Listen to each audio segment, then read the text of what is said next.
members here. Okay. I mean, we're getting the shade yard to get in. This is good. Yeah. It changes color. Walk up behind me. All right, 80 seconds. Huddle up. Listen. All right, gents.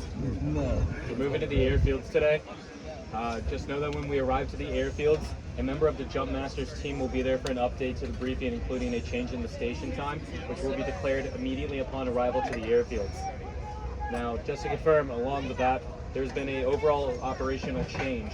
As we know, we are now going to be jumping 11 miles east of Saint-Sauveur-le-Vicomte, near the town of Sainte-Marie-Gaulice, right here.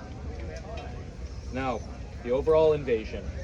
There will be naval and beach landings, and the beach landings will be at beaches codenamed Utah, Omaha, Gold, Juneau, and Sword, with the U.S. beaches being Utah and Omaha. Landings will begin precisely at 0630 hours. Now for the 82nd Airborne, we will land astride the Meurthe River and seize and steer crossings of the Meurthe River at La Pierre and Chef DuPont, and establish a bridgehead over these two crossings.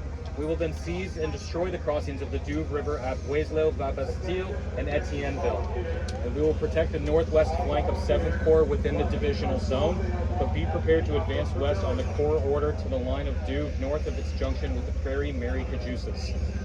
Now for the 505th, we will be jumping on drop zone O, which is south or northwest of Sainte-Marie-Gaulice. The mission code name is Boston.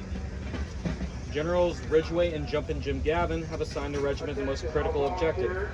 As the only combat experienced regiment in the entire Allied airborne effort, it is on the 505th to take and retain the city of Sainte-Marie-Gaulice.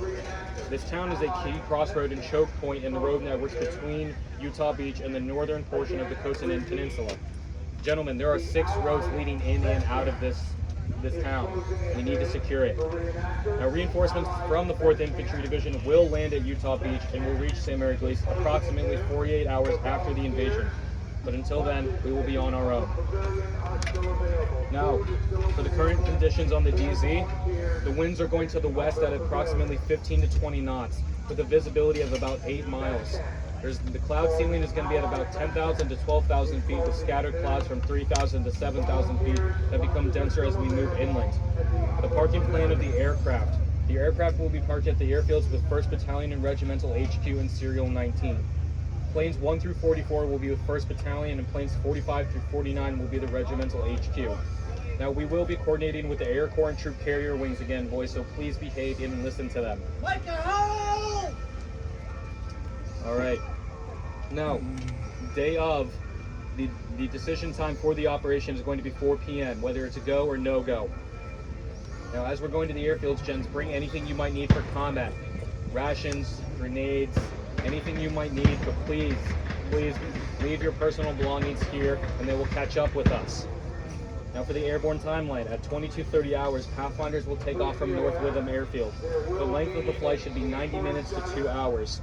And at 2300 hours, the 82nd Airborne will follow in 9 plane waves in V formations with 45 planes for each battalion. 2nd Battalion will lead, followed by 3rd Battalion, and then 1st Battalion with headquarters. And at 23:49, the flights will rendezvous over Coventry, England. Now, if there's any in-flight emergencies, whether it be engine problems, refusals to jump, towed parachutists, anything like that, you will listen to the jump master of your stick. Now, for the time on target, at 0120 hours, the Pathfinders will begin their jump. At 0140 hours, 2nd Battalion will begin their jump, and with each serial being 5 minutes behind the previous. And at 0230 hours, all battalions will be on target and on their objectives. And at 0340 hours, the glider reinforcements will arrive with 57 millimeters, jeeps, and other supplies we may need. Now, for the direction of flight over the DZ, we will be flying at an altitude of 150 meters to avoid German radar. We will take off and rendezvous over Coventry and fly southwest towards Bristol, where we will meet the departing 101st Airborne. From south of Bristol, the 82nd will fly to Weymouth and cross the English Channel, flying south by southwest. Over the English Channel, the 82nd will split from the formation and fly south by southeast, then shift east as the Cherbourg Peninsula, also known as Checkpoint Flatbush, is visible towards Sainte-Marie-Gaulice. The final reference point will be the Meurthe River, and each jump master should review the sand tables to know these landmarks by heart. Now, the drop altitude. Gentlemen, we should be dropping at about 700 feet, but we know that can be, well, a little iffy. Now, like I said, the winds, be prepared. Winds are 15 to 20 knots to the west. And again, remember those route checkpoints: Coventry, Bristol, Plymouth, Cherbourg, and the Murray River. And again, DZO, northwest of St. Mary Gallice, is us. And the final marker will be the Murray River. If you don't see it, gentlemen, it's too late. Aerial photos of the DZ look good, and they say ground may be soft. Let's see. Now here, gentlemen, Objective Brooklyn is going to be St. Mary Gallice. Objective Dallas is Newville. Operation Boston is going to be the troop transport to the DZ. Operation Detroit is the glider landings at 0400, with Operation Elmira and Operation Happensack with the glider reinforcements at 0900. And Operation Neptune is the naval and airborne assault. All right. Now Serial 17 is going to be 2nd Battalion 505th. Serial 18 is 3rd Battalion 505th, and Serial 19 being 1st Battalion, headquarters, and 1st Platoon of the 307th Airborne Engineers. Now again, gentlemen, DZO, northwest of St. Mary Gallice, is us.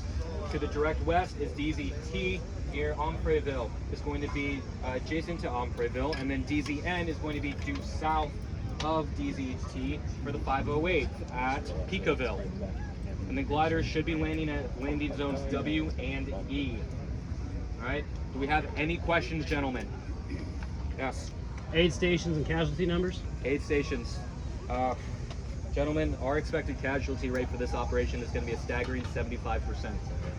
Now for aid stations, we're looking at a small little area outside of St. Mary Gallice, along with the hospice center within St. Mary Gallice. Sir, you said it would take 48 hours for the 4th Infantry to reinforce us. Is that timetable accurate from the armor too, or will it take longer for them? I'm hoping we're going to have armor, but gentlemen, we've known what's happened in past jumps. Just be prepared and hope for the best, but prepare for the worst. What's the opposition going to be like? Opposition. We know that there is a element within the vicinity. It is the 91st Air Landing Division, and reports say that there's only about a company-sized element within St. Mary Gallice. But again, gentlemen, take it with a grain of salt. We've known what's happened in the past. Yes? Are we expecting much flak? So, gentlemen, regarding our path into the DZ, we will be 10 minutes behind the 101st Airborne, meaning that the element of surprise is going to be completely gone. Expect heavy flak over the DZ. All right. Anything else, gentlemen? No? All right. Replacements. Listen to your NCOs and your officers. And NCOs and officers, review the stand tables and landmarks one more time. Get your squads and your platoons and companies squared away, and we're going to get this done, all right? Yes, sir. Yes, sir. All right. Yes, sir. Let's get packed up and move out to the airfields. Before you